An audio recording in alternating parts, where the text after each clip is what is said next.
나아가서 우리 하나님은 공동체를 통해서 관찰자들을 깨닫게 하십니다. 자, 예수님의 부활을 의심하던 우리 도마가 일주일 만에 지금 예수님의 부활을 믿고 더 나아가서 놀라운 신앙 고백을 하고 더 나아가서 인도에까지 가서 복음을 전하다가 순교하잖아요. 일주일 만에 어떤 변화가 일어났습니까? 이 말씀을 한번 보겠습니다. 24절에 볼까요? 단서가 있습니다. 요한복음에서 요한은 이 도마가 변화된 단서를 소개하고 있습니다. 24절에 보니까 24절 끝에 보니까 예수께서 오셨을 때 그들과 함께 있지 않았다 이렇게 소개하고 있습니다. 도마는 제자들이 함께 모여 있을 때 첫 번째 모여 있을 때는 함께 있지 않았습니다. 26절에 볼까요? 26절에 보니 8해 뒤에 제자들이 다시 집안에 모였습니다. 다시 집안에 모였을 때는 도마도 함께 있었다 이렇게 이야기합니다. 24절과 26절 차이는 뭡니까? 함께 있지 않았고 함께 있었다. 결정적인 변화 요소를 보여주고 있습니다. 이 요한복음에서 요한은 문학적 대조, 문학적 비교를 통해서 도마가 어떻게 결정적으로 변화됐는지를 이야기해주고 있습니다. 함께 있지 않았고 함께 있었다는 거죠. 도마는 함께 있지 않는 게 좀 익숙한 사람이에요. 혼자 있는 게 익숙한 사람이라니까요. 근데 결정적으로 함께 있으면서 제자들과 나누면서 예수님이 나타나니까 딱 믿음이 생긴 거예요. 여러분, 그동안의 도마의 문제점은 뭐였습니까? 홀로 있는 신앙이었습니다. 뒤에 떨어져 있어가지고 늘 분석하고 생각하는 신앙이었죠. 그런데 있잖아요, 혼자 골몰하게 생각하는 그 신앙, 그런 인생은 있잖아요, 새로운 정보를 받는 것에 의외로 취약합니다. 자기 혼자 생각에 몰입될 때가 굉장히 많이 있어요. 자기 체험, 자기 지식 안에 갇힐 때가 굉장히 많습니다. 여러분, 동양 종교들은 다 그렇잖아요. 동양 종교들은 되게 혼자 도를 닦아요. 혼자 깊은 산속에 들어갑니다. 면벽수도하는 거죠.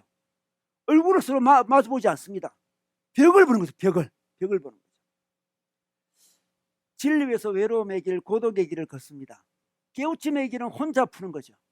결혼도 하지 않습니다. 자녀도 친구도 없습니다. 외로움의 길을 걸어갑니다. 여러분, 유명한 성절 스님 있잖아요. 성절 스님. 이 성절 스님에게 무남 동료가 있었습니다. 무남 동료. 그 무남 동료가 임신했을 때 출가했거든요. 그 자기 딸을 본 적이 없어요. 그 성절 스님이 돌을 닦고 있는데 그 딸이 찾아옵니다. 아빠 보고 싶어서. 그런데 진리의 길은 외로움의 길이 아니겠습니까? 그래서 그 딸을 만나주지 않습니다. 한 번도 본 적이 없는 그 딸, 아빠 얼굴 보고 싶어 찾아온 그 딸을 만나주지 않아요. 왜 만나주지 않겠습니까?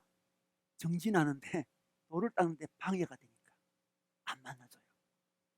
근데 놀라웠게도 안 만나주니까, 안 만나주는 그 모습에 딸이 감동을 받아요. 그래서 딸이 출가를 합니다. 아, 놀랍죠? 딸이 출가를 해요.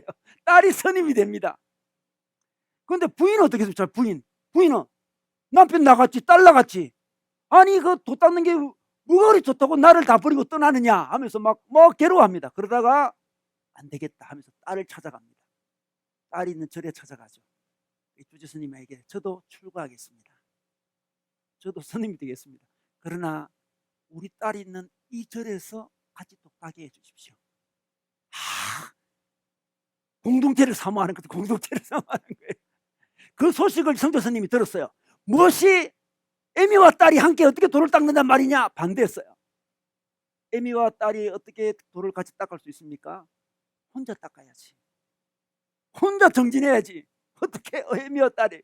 근데 그 엄마가 딸을 너무 사랑해서 성도 스님의 그 명령을 거부하고 같은 절에 있답니다. 같은 절에. 인간의 본능은 어쩔 수 없죠. 그 자녀에 대한 그 마음 어쩔 수 있겠습니까? 자녀를 함께하는 거죠. 도 닦지만 어차피 공동체 아니면 안 되는 거예요. 공동체가 필요한 거죠. 여러분, 도마는 홀로 있는 신앙이었습니다. 우리 기독교 안에도 수도원 신앙에 보면, 수도원 영성에 보면 홀로 있는 부분이 있지만, 우리 대부분의 우리 기독교 영성은 함께 더불어 깨닫는 우리 신앙 아니겠습니까? 서로의 삶과 서로의 지식을 공유하면서 깨달아 알아가는 게 신앙이고 인생이에요. 도마는 그런 사람이 아니었습니다. 그런데 하나님의 도마를 공동체 사람으로 바꾼 거죠. 바꿨습니다. 그리고 도마를 어디로 보냈습니까?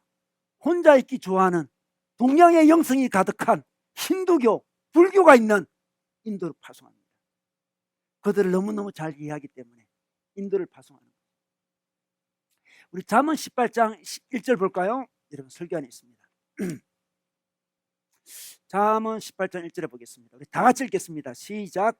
무리에게서 스스로 갈라지는 자는 자기 소욕을 따르는 자라 온갖 참 지혜를 배척하느니라. 무리에서 스스로 갈라지는 사람은 온갖 참 지혜를 배척하는 것이다, 이렇게 이야기하고 있습니다. 여러분, 공동체 없이 깨달음 잘 없어요. 그래서 우리 예수님이 도마에게 공동체 영성을, 공동체 신앙을 가르쳐주고 있는 거죠. 여러분, 우리가 잘 아는 C.S. 루이스 있지 않습니까? C.S. 루이스, 그 사람도 대단히 지적인 사람이잖아요. C.S. 루이스 얼마나 지적인 사람입니까? 그 사람이 친구에게 이런 편지를 보냈습니다. 내가 처음 기독교를 받아들였을 때 나는 신앙생활을 혼자 할 수 있다고 생각했다. C.S. 루이스 이 대단한 학자, 나는 혼자 조용히 신학서적을 읽고 교회나 다른 모임에 갈 생각이 없었어. 사실 그 사람들이 부르는 찬송가는 싫었어. 너무 수준이 낮았어. 이렇게 이야기합니다. 형편없는 노래를 부르더군. 이렇게 이야기합니다.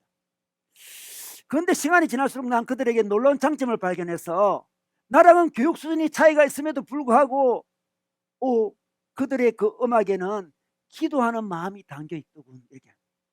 기도하는 마음이 담겨 있어요. 예배하는 마음을 내가 봤다. 예배하는 마음, 기도하는 마음이 봤다는 거예요. 교회 구석에서 고무장화를 신고 있는 늙은이 안에서 하나님을 향한 열정과 헌신을 내가 보았어. 이렇게 이야기합니다. 자기는 교수고 똑똑한 사람이죠. 나는 저런 사람과 신앙같이 생각 안 해도 나는 똑똑한 책을 읽으면서 신앙생활 하려고 생각했는데 아무리 가만히 보니까 그들에게서 기도하는 마음과 예배자의 마음을 보게 되고 하나님을 향한 열정과 헌신을 보게 된 거죠. 그 후로 나는 혼자 신앙생활을 할 수 없다는 것을 깨닫게 되었어. 혼자 신앙생활을 할 수 있다는 교만에서 빠져나오게 되었어. 이렇게 편지를 적었습니다. C.S. 루이스 얼마나 똑똑한 사람입니까? 그 사람도 그냥 평범한 늙은이 그들과 신앙을 공유할 필요가 있었던 거죠. 그 마음속에 있는 예배의 열정, 신앙 열정을 본 거죠. 자기에게는 없었거든요. 제게는 없거든요. 혼자는 그걸 발견할 수가 없어요. 함께 발견할 수 있습니다. 공동체 없이 살아가는 사람은 자기 혼자 힘으로 살려는 사람이죠. 사실은 하나님 없이 살려는 사람이에요. 공동체를 버리는 사람은 하나님을 버리는 거예요. 물론 이야기죠. 하나님은 공동체에서 역사하시는데 하나님의 역사 방법을 거부하는 거죠. 하나님보다 자기가 훨씬 더 똑똑한 거예요. 하나님은 도와주지 않으셔도 되고 하나님의 방법은 공동체인데 자기는 공동체가 필요 없고 자기는 책만이 필요하다는 거죠. 여러분, 제가 설교 서론에서 이야기했잖아요. 그 친구 강원도에 가서 수십 권의 책을 꽂아놓고 책만 읽던 그 친구는 주님을 만나지 못했는데 우연히 나들목교회에 와서 예배드리다가 진짜 지식은 하나님을 아는 지식을 깨닫고 하나님 앞에 나와서 세례받고 하나님 믿는 사람이 됐잖아요. 삶의 현장이 깨달음의 현장입니다. 공동체의 현장이 깨달음의 현장이고요. 공동체가 선생이고 공동체가 스승이고 삶 자체가 스승이에요.